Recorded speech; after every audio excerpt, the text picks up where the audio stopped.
नमस्कार मो YouTube channel को आपण मानक बहुत बहुत स्वागत। वीडियोटा आरंभ करने पूर्वर मोर गोटे कम्प्लेन अच्छी जे आपण मैंने वीडियो तो देखुंट किंतु चैनल टाको सब्सक्राइब करूना। जदि वीडियोटा भल लगुच ताहेले चैनल को टिके सब्सक्राइब कर दियंतु आउ लाइक आउ शेयर भी कर दियंतु। मते टिके सपोर्ट मिलिबो आगको बढ़िबा पई इंस्पिरेशन भी मिलिबो। ठीक अछि चलंतु आजिर पाठ आमे आरंभ करिबा। गला भिडियो रे आमे श्लेष अलंकार विषय पढ़ी आउ ता सहित आमर शब्दालंकार सरी जाइथिला। वर्तमान आमे देखिबा अर्थालंकार। अर्थालंकार कौन ना अर्थर गुरुत्व ओ सौंदर्य जोगु काव्य रे समृद्धि आसिले ताहाकू अर्थालंकार कहा जाए। शब्दालंकार रे जेमिति शब्दर गुरुत्व रही थाए अर्थालंकार रे सेमिति अर्थर गुरुत्व रही थाए। शब्दालंकार रे कविटे कौन करे ना शब्द सहित खेली निज पांडित्य देखै थाए।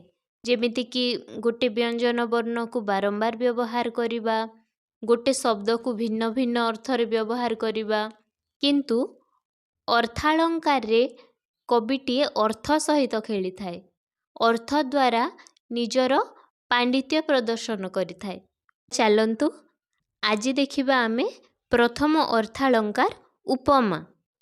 उपमा अर्थ कौन ना उपमा अर्थ तुलना करिबा। एबे आमे तुलना करूना चंद्र परी मुख।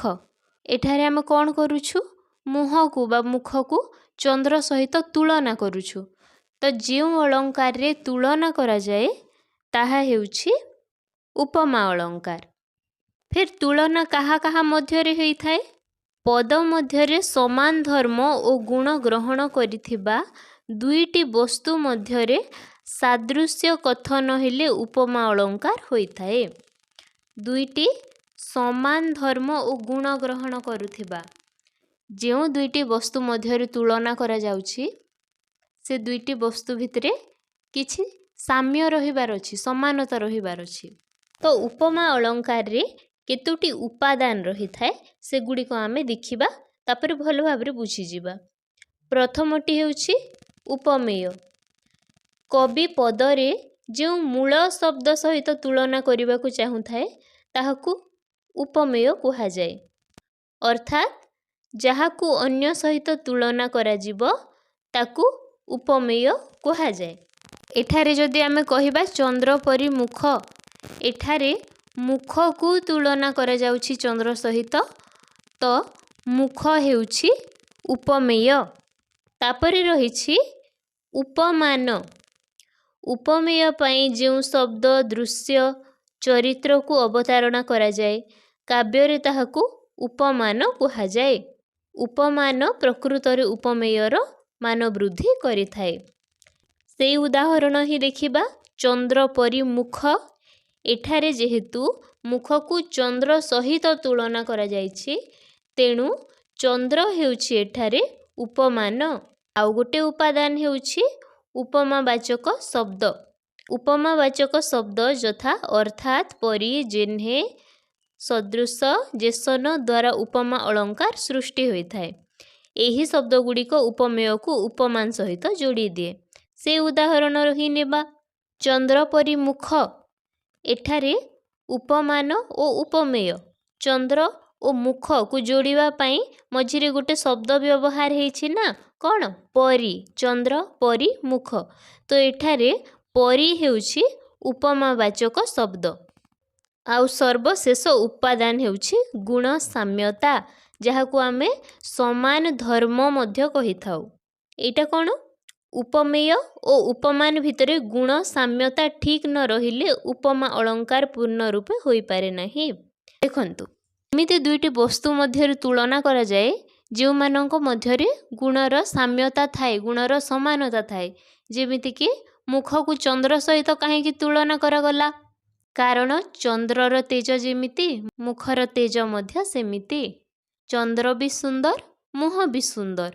तो किछि गोटे समान गुण अछि दुहिंक भितरे सेथि पाई जाय कि सेमानंक भितरे तुलना संभव हेई पारुछि। जदि दुहिंक भितरे किछि समानता नाही ताहेले तुलना हेई पारिबो नाही।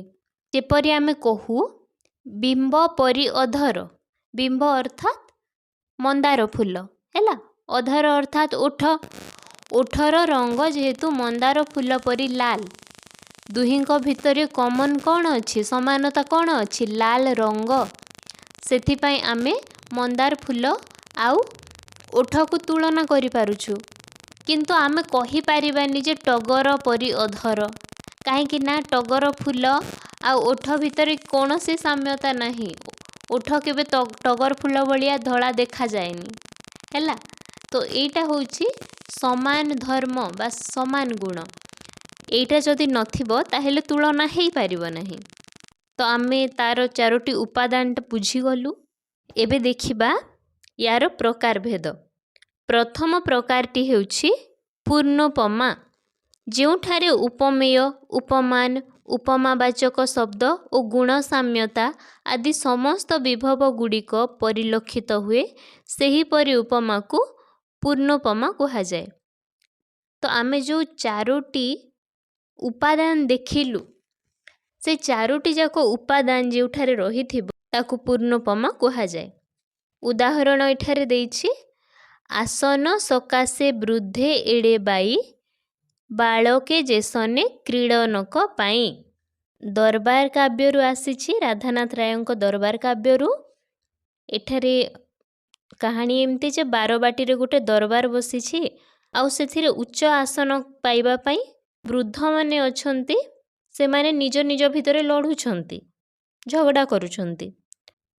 तो देखंतु एठारे प्रथम उपमेय होउछि आसन।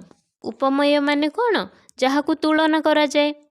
आसन सकाशे वृद्धे एड़े बाई, माने आसन पाई बुढ़ा माने एमिति हिसाब रे बाया होउछंती, बालके जेसने क्रीडनक पाई। क्रीडनक माने कोन, खेलना। बालक माने खेलना पाई जेमिति अधैर्य हुअंती बा बाया हुअंती, एठारे बुढ़ा माने आसन पाई सेमती बाया होउछंती हैला। एठारे आमर उपमेय मिलिगला आसन, जहाकू तुलना करा जाइछि। उपमान मिलिगला क्रीडनक बा खेलना। आउ उपमावाचक शब्द मध्य मिलिगला जेसने, बालके जेसने क्रीडनक पाई। जेसने माने जेपरी। आउ जो समान धर्म अच्छी बा गुण साम्यता अच्छी, सेटा कौन, एड़े बाई, बाई हेबा हैला, बाया हेबा।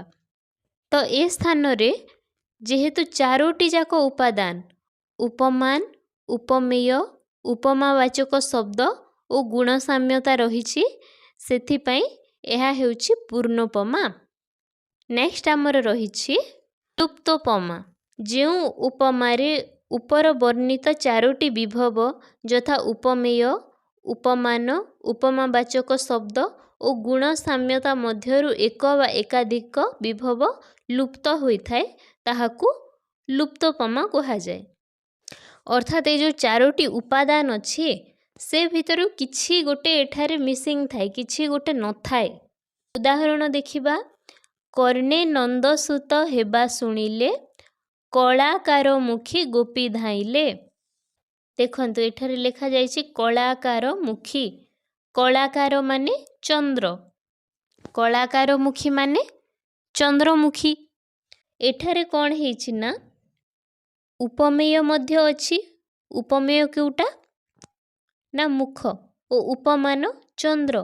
किंतु एठारे आपण कोनोसी उपमावाचक शब्द देखि पारुछंती कि, परी, जेपरी आमे जेपरी कहिथिलु, एठारे लिखा जाई पारिथांता ना कलाकार परी मुख। किंतु एठारे सेमिति परी, जेसने, जेमिति एपरी कोनोसी शब्दर व्यवहार हेई नाही।